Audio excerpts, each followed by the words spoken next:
ధనుర్మాసంలో సంక్రాంతి సందర్భంగా కోనసీమ తిరుగులుగా ప్రసిద్ధిగాంచిన వాడపల్లి వెంకటేశ్వర స్వామి ఆలయంలో అంగరంగ వైభవంగా ఉత్సవాలు జరుగుతాయి. గోదాదేవి కళ్యాణం సహా పలు ఉత్సవాలకు వాడపల్లి ఆలయం పెట్టింది పేరు.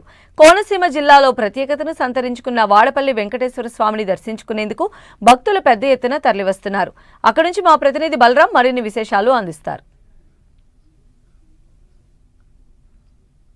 ప్రస్తుతం మనం కోనసీమ తిరుమలగా పేరుగాంచిన వాడపల్లి శ్రీ వెంకటేశ్వర స్వామి దేవస్థానంలో ఉన్నాం. నిజంగా ఇక్కడ చాలా భక్తి ప్రపత్తులతో భక్తులు పెద్ద ఎత్తున దేవుణ్ణి దర్శించుకునేందుకు పెద్ద ఎత్తున తరలి వస్తూ ఉన్నారు. ఈ ముచ్చటైన 3 రోజుల పండుగ భోగి, సంక్రాంతి, కనుమ ఎటువంటి పూజా కార్యక్రమాలు ఉంటాయి, అక్కడ ఆలయంలో ఎటువంటి ప్రత్యేక ఏర్పాట్లు ఉంటాయి. ప్రస్తుతం ఈ అంశాలన్నిటికి సంబంధించి వాడపల్లి ప్రధాన ఆలయ అర్చకులు కండవల్లి అనంత ఆదిత్య శ్రీనివాసాచార్యులు ప్రస్తుతం మనతో పాటు అందుబాటులో ఉన్నారు. వారితో ఈ విశేషాలు ఏంటి ఇవన్నీ కూడా తెలుసుకునే ప్రయత్నం చేద్దాం. గురువుగారు నమస్తే అండి. ఈ 3 రోజులు ఎటువంటి కార్యక్రమాలు ఉంటాయి? ఓం నమో వెంకటేశాయ. 7 వారాల వెంకన్న దర్శనం, 7 జన్మల పుణ్యఫలం.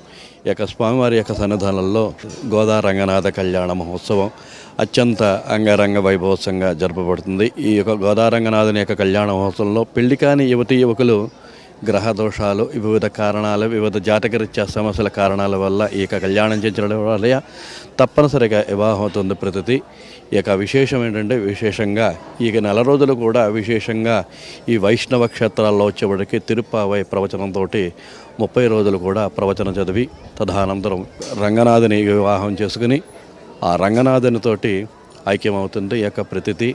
ఇదే కాకుండా 3 రోజులు కూడా విశేషంగా స్వామివారి యొక్క సన్నిధానంలో విశేషమైన కార్యక్రమాలతో జరపబడతాయి ప్రతిరోజు కూడా. ధన్యవాదాలు స్వామీజీ. ప్రస్తుతం మనతో పాటు ఆలయ డిప్యూటీ కమిషనర్ నల్లం సూర్యచక్రధర్ గారు అందుబాటులో ఉన్నారు. భక్తుల తాకిడి ఏ రకంగా కనిపిస్తోంది, దాని తగ్గట్టుగా ఏర్పాట్లు ఏ రకంగా ఉన్నాయి? ఓం నమో వెంకటేశాయ నమః. మా స్వామివారి ఆలయంలో ప్రతి శనివారం కూడా 80,000 నుంచి 1,00,000 వరకు కూడా ప్రతి శనివారం భక్తులు పాల్గొంటూ ఉంటారు. వీరందరికీ అన్ని రకాలుగా ప్రత్యేకమైన క్యూ లైన్స్ కానీ, చంటి పిల్లల పాలు, బిస్కెట్లు అన్నీ ఇవ్వటం కానీ, భక్తులందరికీ చల్లటి మంచినీళ్ళు ఇవ్వటం కానీ, ఇలాంటివన్నీ కూడా చూస్తున్నాం. ప్రత్యేకమైన క్యూ లైన్లు ఏర్పాటు చేస్తాం. మాడవీధుల్లో ప్రదక్షిణలు చేసేవారికి ఇబ్బంది లేకుండా ఫుట్ ఓవర్ బ్రిడ్జెస్ ఏర్పాటు చేస్తాం. అన్ని రకాలైన సౌకర్యాలు భక్తులకు కలగజేస్తాం. అలాగే ఎక్స్క్లూజివ్గా గోదాదేవి రంగనాయకులు స్వామివారి కళ్యాణం ఇక్కడ పెళ్లి కానీ యువకులకు ప్రత్యేకంగా ఇక్కడ చేయించుకుంటే వారందరికీ కూడా శీఘ్రంగా వివాహం అవుతుందని చెప్పేసి భక్తుల ప్రగాఢ విశ్వాసం. దానికి అనుగుణంగానే దేవాదాయ ధర్మాదాయ పక్షాన వెంకటేశ్వర స్వామి దేవస్థానం వారు జర్మన్ షెడ్లు అన్నీ వేయటం జరిగింది. ఇదివరకు మన 1,500 వరకు కూడా పూజలో కార్యక్రమాల్లో పాల్గొన్నారు. ఈ సంవత్సరం మరి అది 2,000 వరకు కూడా పాల్గొంటారని అంచనా వేస్తున్నాం. వారు దానికి తగ్గట్టుగా అన్ని రకాలు కూడా షెడ్ వెడల్పు చేయటం, కుర్చీలు ఏర్పాటు చేయటం అన్నీ కూడా ఏర్పాటు చేసాం. ఇవే కాకుండా వారితో పాటు వచ్చే వాళ్ళందరికీ కూడా ఉచిత అన్న ప్రసాదం, ఉచిత పులిహార ప్రసాదం ఇవ్వటం, అలాగే పండగకు వచ్చిన వాళ్ళందరూ కూడా స్వామివారిని దర్శనం చేసుకుని వెళ్తారు. కాబట్టి ఆ శనివారం కూడా రద్దీ ఉంది. దానికి తగ్గట్టునే ఏర్పాట్లు చేయడం జరిగింది. ఎక్కడికక్కడ సెక్యూరిటీని కూడా విపరీతంగా పెంచి ఏ పార్కింగ్ కానీ ఏ సమస్య లేకుండా, ట్రాఫిక్ సమస్య లేకుండా అన్ని రకాలైన ఏర్పాట్లు చేయడం జరిగింది. అలాగే వచ్చిన భక్తులందరికీ కూడా వారు కోరినన్ని లడ్డూలు ఇవ్వడానికి కూడా అవన్నీ కూడా ప్రిపేర్ చేయడం జరిగింది.